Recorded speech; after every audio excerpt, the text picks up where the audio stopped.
Hello again. I'm Gary Stearman. Welcome to another edition of Prophecy Watchers. And once again, I have by my side Avi Lipkin. Avi's always got something exciting to say. When he shows up, everything changes.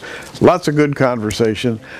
And most of it centers around the Middle East. And as Avi, we've had many conversations over the years. We've talked about politics. We've talked about revolution. We've talked about Bible prophecy, what the Bible has to say about the Middle East.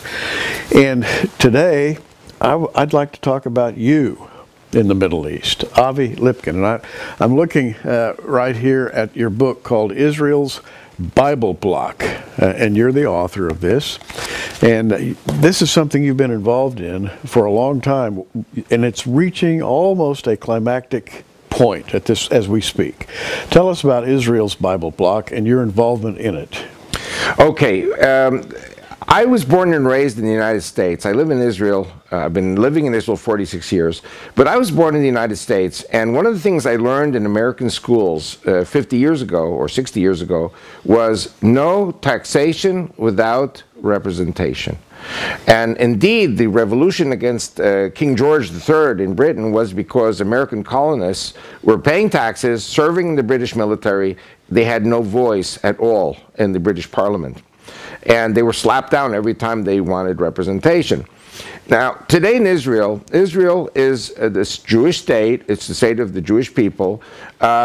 We have many different minorities living in Israel. We have Muslims. We have Druze. Druze are very special people.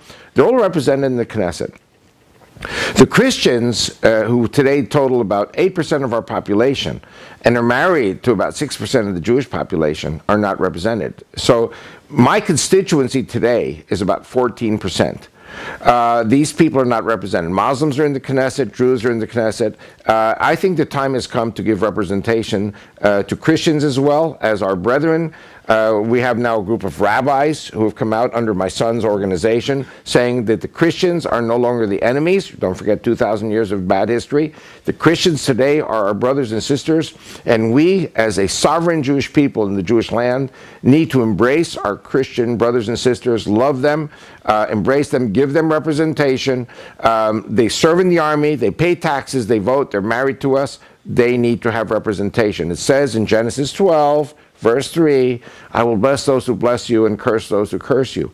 So if these Christians are married to us, serve in the army, pay taxes and vote, and they bless us, then we are remiss if we don't bless our Christian brethren back.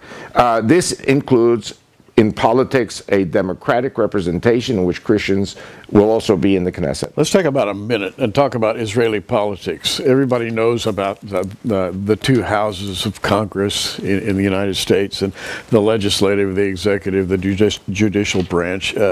How is the Israeli government structured? Well, indeed, our political system is very much similar to the European multi-party system, parliamentary system, in which a prime minister needs to put together more than half of the deputies in our Knesset or our Congress in order to have a coalition. Now, in America, for example, and I would imagine most people who are watching this know the American example, people vote for an individual who represents a district. And there are many, many constituencies, many, many sectors, and districts. Israel is one pie. Israel is one district. The population, let's say, is 8 million altogether, of which maybe 6 million are voters. That would mean about, I'm talking about ballpark figure of maybe 50,000 votes per deputy in the Knesset. So you don't vote for an individual, you vote for a list.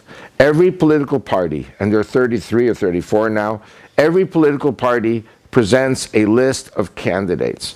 And every 50,000 votes gets the next deputy or member of Knesset into the Knesset. I believe if we have 14% of the population, then we need to present a list of 14, 15, or maybe 20 candidates, and every 50,000 votes, we will get our people in. Like I said before, the Christian population is 8%, which means 2% Arabic-speaking Christians, 6% Russian-speaking Christians. We have some Americans, some Westerners who are Christian, and of course, don't forget the spouses. And one very important thing that I need to say before we continue, I've been talking for a long time about the Islamic program for the annihilation of Jews everywhere in the world. This is part of, it's a sacred part of the Islamic way of thinking, that the Jews must be killed. I predict there will be very soon many, many millions of Jews and Christian spouses and children moving to Israel. So this political party will be representing not 14%, but maybe 40% or 50% or 60% of the new Israeli population, which will include a lot of Western immigrants. It's the Bible Bloc Party, then, yes. And the parliament, or if you will, the assembly in Israel is called the Knesset, which is just a Hebrew word that means parliament, right? Interesting point. How do you say a church in Greek? Ecclesia. How do you say in Spanish? Iglesia. Now, a church in Hebrew is Knessia, which is the same word as Knesset. Okay. A synagogue is Beit HaKnesset. Our parliament is Knesset. It means where everyone is congregated together. And synagogue. And a church means also synagogue, Ecclesia or Iglesia. These are, so Knesset isn't just a word. It's a very important word for anyone who knows Greek, Hebrew, or English. Now, we're having this conversation in mid-November of 2014. You're going to be increasingly busy with your involvement in Israel's Bible Bloc. What are you going to be doing exactly, and what's your goal, what's your hope? Okay, to form a political party in Israel, you need three different things. You have to present three planks or three clauses to your ideology. I have presented 8, not 3. They're in this book, Israel's Bible Bloc. The second thing, you have to present a petition organized by a lawyer, it's like a notarized signature, of 100 Israeli voters. These are the people who will have to work with me to actually get the party organized, the executive of the party, secretariat, treasury of the party. I have 70 signatures out of 100. I have been waiting for Arab and Russian Christian people to sign up. They're very scared for many reasons. Again, I'm trying to overcome 2,000 years of baggage, 2,000 years of bad relations between Jews and Christians, and also between Christians and Christians. So it's very hard to get everyone marching together, but this is my plan. I have 70. I was going to leave 30 signatures for the Russians and for the Arabic-speaking Christians. One way or another, I'm going to complete these signatures by the time the tour comes to Israel. So we are going to see fireworks in March when the people come to Israel, God willing. And the third thing is we need $36,000 for the registration fee. I've already paid $17,000, so we need $19,000, which I'm working on. $19,000 is a lot of money, but it's not $36,000. It's not a fantasy anymore. This is a baby in its last stages of its embryonic growth. The party, God willing, will be born by March. By the way, you can read all about this in Israel's Bible Bloc, one of 6 books by Avi. Christian Revival for Israel's Survival is another book. Islamic Threat Update.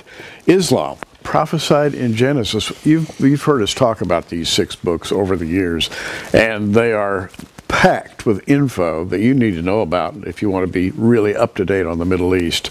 Is fanatic Islam a global threat? And my personal favorite, Return to Mecca. This has an amazingly, I think, revolutionary idea concerning Bible prophecy. Correct. And we're just out of time. What can I say? We're always out of time. Isn't that the truth? And we've been doing this for 20 years. We're out of time 20 years already. You know, we're going to be busy thinking about March 15th through 25th, 2015. We're going to have an Israel tour, and it's going to be hosted by Aaron, Avi's son, Aaron Lipkin, and our graphic designer. His name is Daniel Wright. I'll be there. It's going to be great. We're going to talk to Avi up close and personal about the Bible Bloc Party. By the way, Avi's 6 books are yours in the Avi Lipkin package, $59.95, and it'll be on the Prophecy Watchers website. You can look it up. I'm Gary Stearman. Keep watching, everybody.